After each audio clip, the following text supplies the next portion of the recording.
महाराष्ट्र प्रदेश Congress committee आज Bharatiya Janata party का जो मुंबई महाराष्ट्र की जो इकाई है उस इकाई को उनके दफ्तर जा रही है प्रेम पूर्वक, और उनको भारत का संविधान जो है वो संविधान हमने भेंट देने जा रहे हैं। और हर हाल में इसका संरक्षण और संवर्धन इस देशवासी करते रहेंगे, ये पैगाम भी उसके साथ हमारा है। और इसके साथ साथ हम उनका जो दल है जो गणतंत्र खत्म करते हुए तानाशाही हमारे देश में लाना चाह रहा है, उनसे उनकी हम निंदा वहाँ पर हम करने वाले हैं। और उसके साथ साथ धर्मेंद्र प्रधान का तात्काल इस्तीफा होना चाहिए, उन्हें रिजाइन करना चाहिए। पंतप्रधान ने और गृह मंत्री ने जो देश की युवाओं के साथ बर्बरतापूर्ण जो व्यवहार हुआ है, जिसमें काफ़ी लंबी संख्या में लड़कियों को और महिला को भी बख्शा गया नहीं, उसको लेकर वो माफ़ी मांगे। और उसके साथ ही जो विद्यार्थी है उन पर जो एफआईआर दर्ज है उस सब सिरे से वो खारिज कर दे, ये हमारी दूसरी मांग है। और तीसरी जो है, पार्लियामेंट में सच्चाई के साथ, तथ्यों के साथ नीट की पेपर की जो लीकेजेस है उसको लेकर चर्चा करें, और इसका जो लीकेजेस जानबूझ के किया उसको कड़ी से कड़ी सजा देते हुए फुल प्रूफ व्यवस्था बनाने के लिए संसद में चर्चा करें। ये यहाँ पर हमारी 3 मांगे हैं। हम महाविकास आघाड़ी के सभी हमारे जो महाराष्ट्र के जो पार्टनर है इंडिया अलायंस के, उनके साथ एक बैठक भी हम जल्दी करने वाले हैं, और उनके साथ मिलकर हम आगे की जो आंदोलन की दिशा है उसको तय करेंगे, आंदोलन करते रहेंगे। इस सारी प्रक्रिया में तमाम सामाजिक कार्यकर्ता भी हमारे साथ हैं। तुषार भाई गांधी भी इस सारी मूवमेंट में एक जिम्मेदार नागरिक के नाते वो भी हमारे साथ इस सारे अभियान में रहेंगे। सर, आपके प्रदेश कार्यालय पर थोड़ी देर में बीजेपी भी आंदोलन करने वाले तिलक भवन पे, वहाँ वो आंदोलन कर रहे हैं, यहाँ आप उनके कार्यालय का आंदोलन कर रहे हैं, क्या आंदोलन का जवाब आंदोलन से देंगे? नहीं, आंदोलन का जवाब आंदोलन हम किस लिए जा रहे हैं? हम उनको संविधान भेंट देने के लिए जा रहे हैं। हम किस लिए जा रहे हैं कि आज पूरा देश चाहता है कि धर्मेंद्र प्रधान तात्काल स्वरूप में रिजाइन करें, हम वो मांग को लेके जा रहे हैं। हम किस लिए जा रहे हैं कि जो विद्यार्थी है जिनका कोई मतलब नहीं, जो अपने हकों के लिए बड़े ही सौहार्दता से और शांतता में ऐसे सत्याग्रह करते हुए जिन्होंने जगह जगह पर निदर्शन किए हैं, उन पर उन्होंने जो एफआईआर दर्ज करते हुए जो मुकदमे दर्ज किए उसको खारिज करने के लिए हम उनके पास जा रहे हैं। वो किस लिए जा रहे हैं उसका कोई जवाब नहीं। राहुल गांधी जी कल प्राइम मिनिस्टर नरेंद्र मोदी जी के घर के वहाँ, वो भी उनका ऑफिशियल निवास था, क्यों गए थे कि आप पार्लियामेंट में चर्चा नहीं कर रहे हो, आप नजारत हो। पार्लियामेंट हर चीज का क्रेडिट नरेंद्र मोदी जी को चाहिए, हर चीज में उनको उनका ही डंडोरा पीटना है। यहाँ तक कि वैक्सीन पर भी उन्हीं का फोटो है, पेट्रोल पंप पे उन्हीं का फोटो है, हर जगह वहीं पर उन्हीं का फोटो है। तो ऐसे हर क्रेडिट लाभ जब लेते हो तब जैसी इस प्रकार से गंभीर स्थिति आती हो तो आप चर्चा से क्यों भागते हो? तो ये एक सिंपल सवाल पूछते हुए वहां पर गए थे। वहां राहुल जी ने ना कोई अपशब्द का इस्तेमाल किया, ना कोई तरीका उनका हिंसात्मक था, मगर उसके बावजूद उनको जिस तरीके से उठाया गया वो इस गणतंत्र को एक शर्मिंदा है।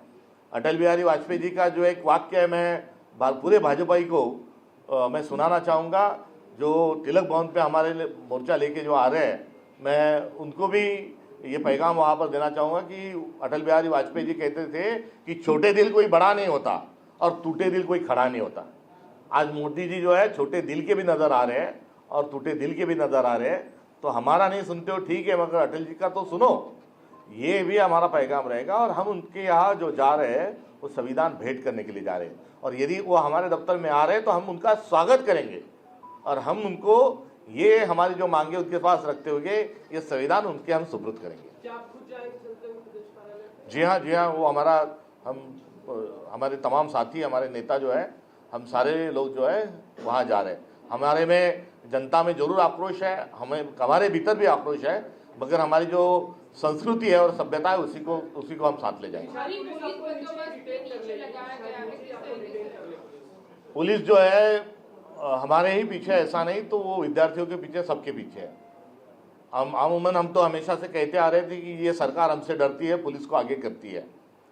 तो आज वास्तव में ये केवल घोषणा नहीं, ये उद्घोषणा नहीं, तो ये हकीकत है। पूरे देश में सरकार डर रही है, सच स्वीकारने के लिए डर रही है, सच्चाई के साथ अपना दर्पण देखने के लिए वो डर रही है, इसलिए पुलिस को आगे कर रही है। और पुलिस को जब आगे करती है तो पुलिस का यूनिफॉर्म बिना पहने हुए लोगों के हाथों में भी जो लाठी है और बर्बरता के साथ जो मारपीट कर रहे हैं, ये उनके डर का और पुलिस को आगे करने का जो एक अंजाम है वो हम सब देख रहे हैं। हम डरेंगे नहीं, ये हमारा नारा है। हमारी पार्टी गांधी की पार्टी है और सविनय आंदोलन, सविनय कायदे भंग का जो आंदोलन है, सत्याग्रह है, वो हमारे नसों नसों में है। मैं इस सविनय आंदोलन के जानिब से मैं और भी एक बात कहना चाहूँगा कि मोदी ने एक सपना दिखाया था, ना खाऊंगा ना खाने दूंगा, 2 करोड़ नौकरियां, 100 स्मार्ट विलेज, हर व्यक्ति के खाते में 15,000, ब्ला ब्ला ब्ला ब्ला ब्ला, बहुत सारा बताया था। किसानों की लागत मूल्य से 1.5 गुना दाम, ये सारा नहीं हुआ। और इन सब सपनों को जब उन्होंने बेचा तब सोशल मीडिया में उनका बहुत बड़ा फॉलोअर बढ़ा था। आज उनका चेहरा लोगों के सामने आ चुका है, असली चेहरा। और ऐसी स्थिति में ये सपना भंग नहीं तो एक झूठे वादे निभाने वाला एक आदमी मोदी के स्वरूप में, एक डरपोक आदमी, एक कायर आदमी ये हमारे सामने जो प्रदर्शित हुआ है, उसको लेते हुए अनफॉलो मोदी नाम का भी एक मिशन जो है वो पूरे देश में शुरू होना चाहिए। महाराष्ट्र प्रदेश कांग्रेस कमेटी आज इस प्रकार से भी जनता से अनुरोध करते हुए मोदी को अनफॉलो करो, ये भी हमारी भूमिका है। एक तरफ देशभर में आंदोलन हो रहा है, लेकिन आज मुख्यमंत्री देवेंद्र फडणवीस का जन्मदिन भी है और इस जन्मदिन के अवसर पर बीजेपी ऑफिस में कुछ कार्यक्रमों का आयोजन किया जा रहा है। आप इस मौके पर क्या उनको शुभकामनाओं के साथ कुछ सलाह देने का मन बनाए रहे? हमारी देश की जो गरिमा है उसको बरकरार रखना पड़ेगा और हम हमारे संस्कृति के रक्षक है। हम संस्कृति रक्षक करते हुए संस्कृति के भक्षक नहीं है। तो आज उनका जन्मदिन है, मैं उनको ढेर सारी बधाई देना चाहूँगा। उनके अच्छे स्वास्थ्य और लंबे जीवन के लिए उनको ढेर सारी शुभकामनाएं। उस शुभकामनाओं के साथ साथ अनुरोध भी रहेगा कि पिछले मैनिफेस्टो में आपने जो जो कुछ कहा है वो जल्द से जल्द पूरा कीजिए। और इतना ही नहीं तो आपके राजनीतिक सारे जीवन के आपके जो सारे वादे हैं, कुछ वादे अभी पलट के मोड़ पर उसको करना अभी संभव नहीं है और उसको पूरा करें, तो मैं उनको शुभकामनाएं दूंगा।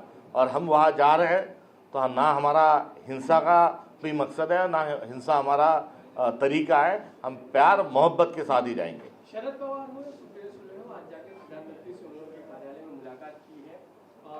क्या लगता है मुलाकात किस लिए हो सकती है? खबरें ये आ रही है कि उन्होंने सारे जो कुछ आंदोलन चल रहे हैं उसकी जानकारी प्रधानमंत्री को दी और उन्होंने भी कुछ मांगे रखे। जो यदि वो कोई संवाद के लिए गए होंगे तो उनका अधिकार है, उनके बारे में मुझे ज़्यादा जानकारी, उनके स्टेटमेंट के बाद ही इस पर बात करना उचित रहेगा।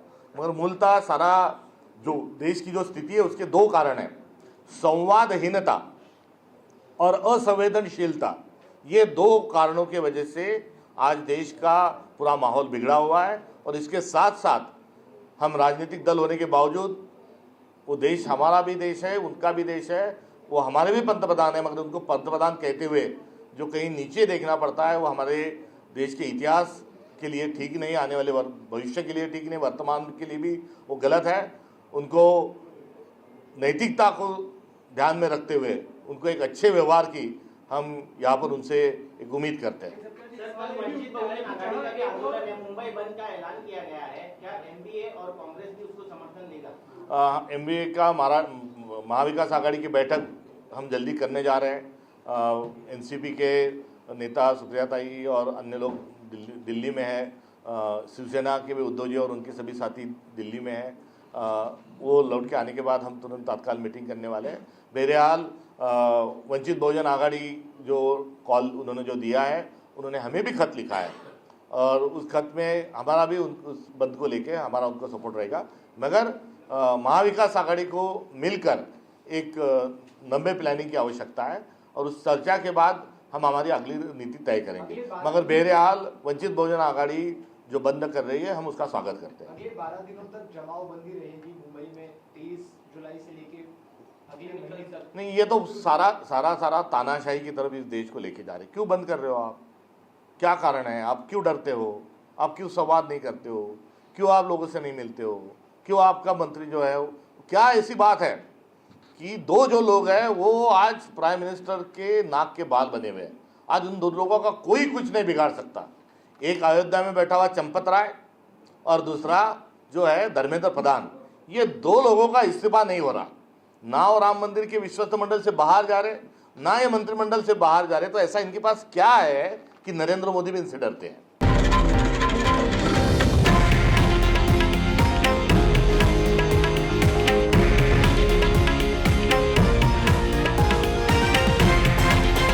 हे आहे देशातील नंबर 1 न्यूज नेटवर्क आणि आपण पाहत आहात TV9 मराठी, एकमेव.